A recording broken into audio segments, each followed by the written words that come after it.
వర్షాలు కురుస్తున్నాయంటే రైతులకి చాలా సంతోషం, ఆనందం.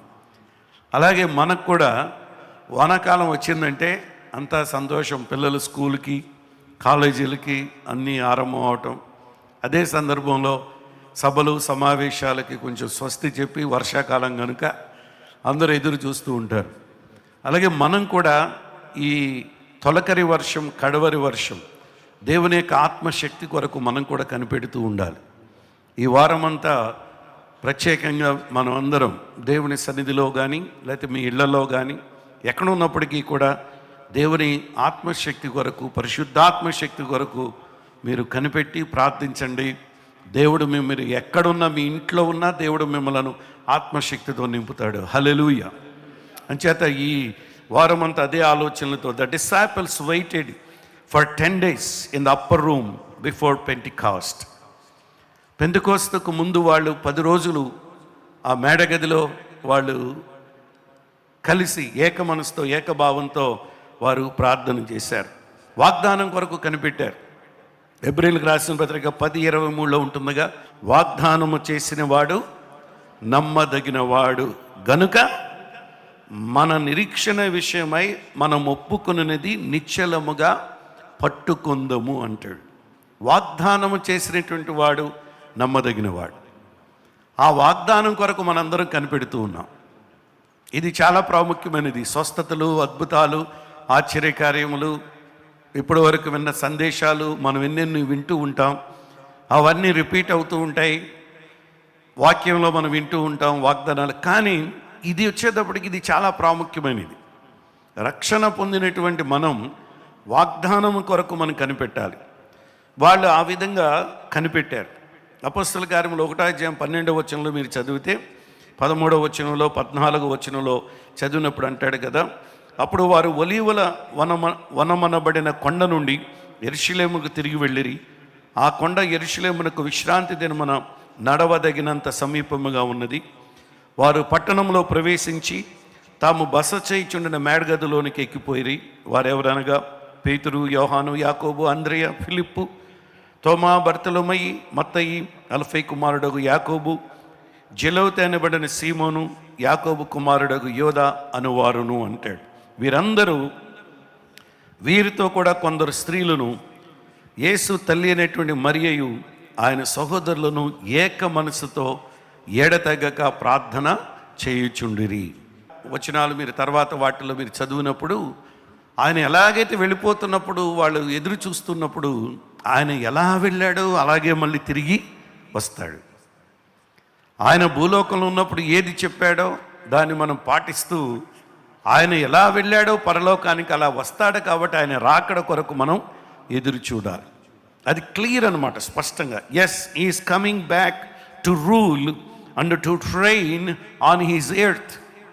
ఆయన మళ్ళీ తిరిగి వస్తాడు. ఆయన పుట్టాడని మనం నమ్ముతున్నాం, ఆయన జీవించాడని నమ్మాం, ఆయన బోధలు మనం నమ్మాం, ఆయన మరణాన్ని మనం నమ్మాం, ఆయన తిరిగి లేచాడని మనం నమ్మాం, ఆయన తిరిగి వస్తాడని కూడా మనం నమ్మాలి. హల్లెలూయా. అలా ఎదురు చూస్తున్నటువంటి సంఘం మనం, అలా సిద్ధం చేస్తున్నటువంటి సంఘం ఇది. ఆరంభం నుంచి ఏదో వచ్చినటువంటి వారిని స్వస్థతలు, ప్రార్థనలు, ఆశీర్వాదాలు మాత్రమే కాకుండా, ఆరాధనలు మాత్రమే కాకుండా మిమ్మలను దేవుని రాకడ కొరకు సిద్ధపరిచే వారంగా మేము ఉన్నప్పుడే ఆ సంఘము దేవుని రాకడలో ఎత్తబడే సంఘముగా ఉంటుంది అనేది చాలా ప్రాముఖ్యమైనది. It's won't be long and it may be soon. ఇది ఎక్కువ కాలం లేదు, అతి సమీపంలోనే ఉంది, అతి త్వరలోనే ఉండొచ్చు.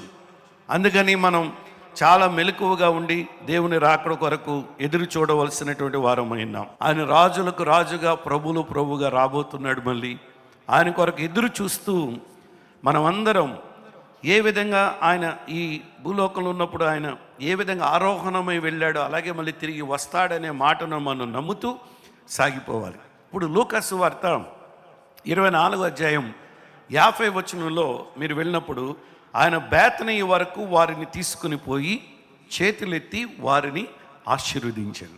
వాళ్ళని ఏం చేశాడంట? ఆశీర్వదించాడంట. ఆయన ఆశీర్వాదం మన మీద ఎప్పుడూ ఉంటుంది.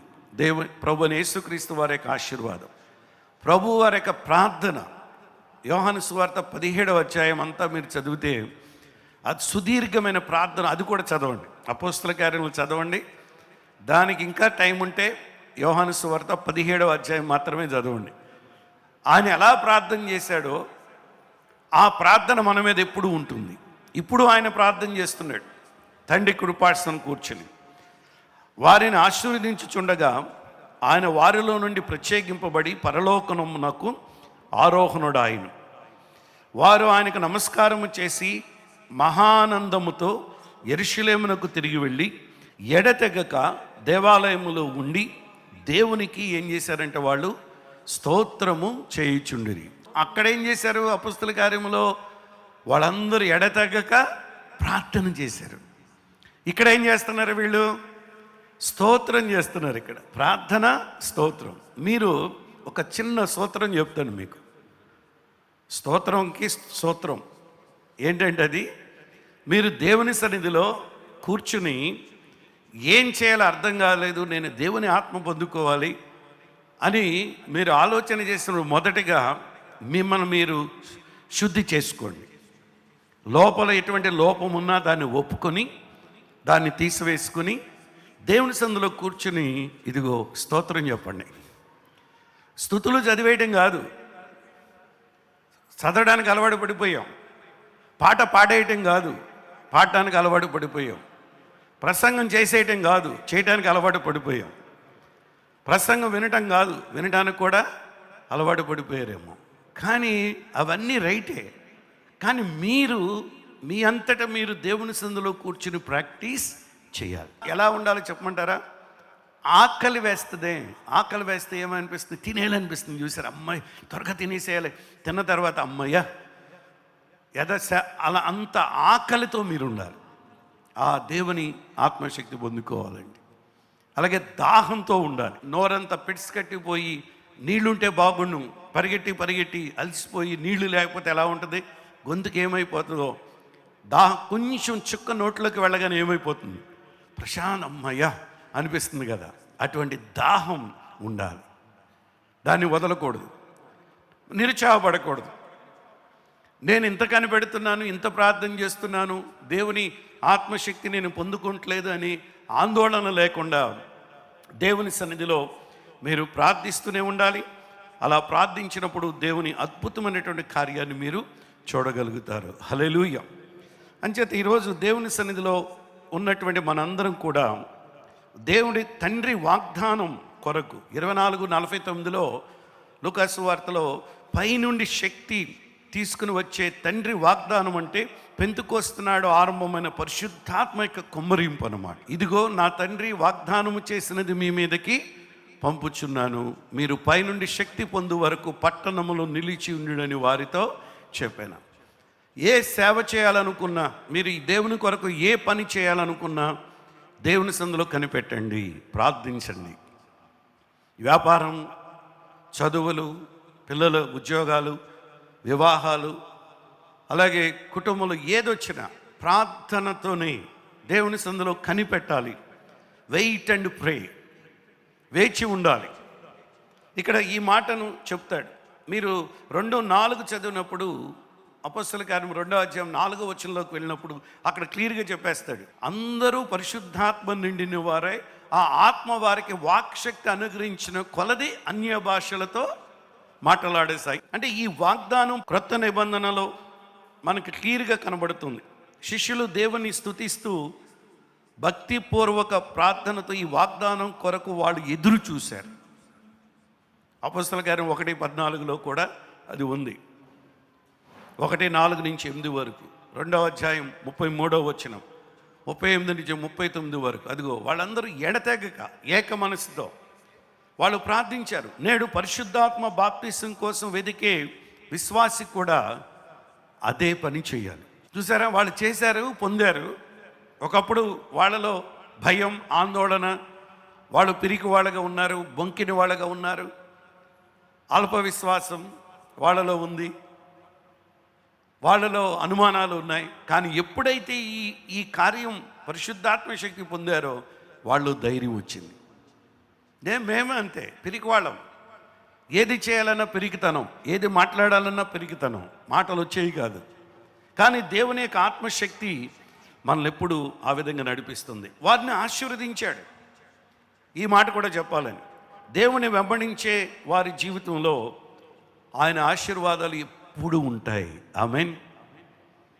మీరు గమనిస్తున్నారా? అది కొల్లలు ఆయన మనల్ని దీవిస్తున్న, ఆశీర్వదిస్తున్న విధం. ఇంకా దేవుడు ఆశీర్వదించబోతున్నాడు మిమ్మలను, మీ కుటుంబాలు. ఆశీస్సు అంటే, ఆశీస్సులు అంటే గ్రీక్లో యులాజియా అనే పదానికి వాడారు. అదేమిటంటే మనము తలపెట్టిన కార్యం సఫలమయ్యేందుకు దేవుడిచ్చే వరం అన్నమాట. అది హల్లెలూయా. మిమ్మల్ని మళ్ళీ కొంచెం ఇటు తీసుకొస్తున్నాను ఆశీర్వాదాన్ని. ద్వితీయోపదేశకాండం 28వ అధ్యాయం 12వ వచనం మీరు చదివితే అక్కడ స్పష్టంగా కనబడుతుంది ఆ మాట. ఆయన మనల్ని ఆశీర్వదించిన విధం. దేవుడు మనల్ని మీరు దీవించాలి, దీవించబడాలి, ఇతరులను మీరు దీవించాలి. 28:12లో ఆ మాట చెప్తాడు. అంటే మనతో దేవుని సన్నిధి ఎలా ఉంటుందో కనబడుతుంది. చూడండి ఈ మాట, యెహోవా నీ దేశం మీద వర్షము దాని కాలముందు కురిపించుటకును, నీవు చేయు కార్యమంతటిని ఆశీర్వదించుటకును, ఆకాశమును తన మంచి ధననిధిని తెరచును, నీవు అనేక జనములకు అప్పిచ్చేదవు కానీ అప్పు చేయవు. ఇంకోటి ఆదికాండం 26:3లో మీరు చూస్తే మనతో దేవుని సన్నిధి, ఆశీర్వాదం అనేది దేవుడిచ్చే ఒక వరం. ఈ దేశమందు పరవాసివై ఉండుము, నేను నీకు తోడయుండి నిన్ను ఆశీర్వదించెదను అన్నాడు. ఈరోజు మళ్ళీ చెప్తున్నాను, మన పిల్లలు, మీ పిల్లలు ఎక్కడెక్కడ ఉన్నారో ఆ దేశంలో, ఆ ప్రాంతాలలో దేవుడు వారిని ఆశీర్వదించునుగాక. ఆమేన్. అమేజింగ్ అండి అసలు ఈ వాక్యం చూస్తుంటే. తర్వాత దేవుడు మనకు ఇస్తున్నటువంటి ఫలాన్ని, శక్తిని, సహాయాన్ని అందించడం. అంటే ఆశీర్వదించడం అంటే దేవుడు మనకు కావలసినటువంటి సమస్తమైనటువంటి వాటిని ఆయన ఇచ్చి నడిపిస్తాడు. ఎఫెసీ 3:16లో గొప్ప మాట చెప్తాడు. చూడండి 3:16, కొలస్సీ 1:11 వీటన్నిటిలో కూడా అదే మనకు కనబడుతుంది. ఇంకో మాట కూడా చెప్తాను ఇక్కడ క్విక్గా, ఆ వాక్యాలు మీరు చూడగలిగితే. అంటే మేలైన దాన్ని జరిగించడం కోసం దేవుడు మనలో ఆయన పనిచేస్తూ ఉంటాడు. చూడండి 3:16 ఏమనుంది, క్రీస్తు మీ హృదయములలో విశ్వాసము ద్వారా నివసించున్నట్లుగాను అంటాడు 3:16లో. కొలస్సీ 1:11లో కూడా అదే చెప్తాడు. ఇంకోటి ఫిలిప్పీ 2:13 చూపించండి. ఫిలిప్పీ 2:13లో మీరు చూస్తే మేలైన దాన్ని జరిగించడం కోసం దేవుడు మనలో తన ఆత్మకార్యాన్ని ఎల్లప్పుడూ జరిగిస్తానని ఇక్కడ వాగ్దానం చేస్తున్నాడు. అంచేత ఈరోజు దేవుని సన్నిధిలో మనలో ఆయన కార్యాన్ని ఎప్పుడు జరిగిస్తాడు. చూడండి 2:13లో, ఎందుకనగా మీరు ఇచ్ఛించుటకును కార్యసిద్ధి కలగజేసుకున్నటకు తన దయా సంకల్పం నెరవేరుటకై మీలో కార్యసిద్ధి కలగచేవాడు దేవుడే. అంచేత దేవుని ఆశీర్వాదాలు మరింతగా మనం పొందుకుంటూ ముందుకు సాగాలని నేను కోరుతూ ఉన్నాను. అంచేత ఆయన ఆశీర్వదించాడు, ఆదరణకర్త వస్తాడన్నాడు. చివరికి వాళ్ళు ఏం చేశారంటే ఆ పరిశుద్ధాత్మ కొరకు వాళ్ళు కనిపెట్టారు. అలా కనిపెట్టి దేవుని యొక్క ఆత్మశక్తిని వారు పొందుకున్నారు.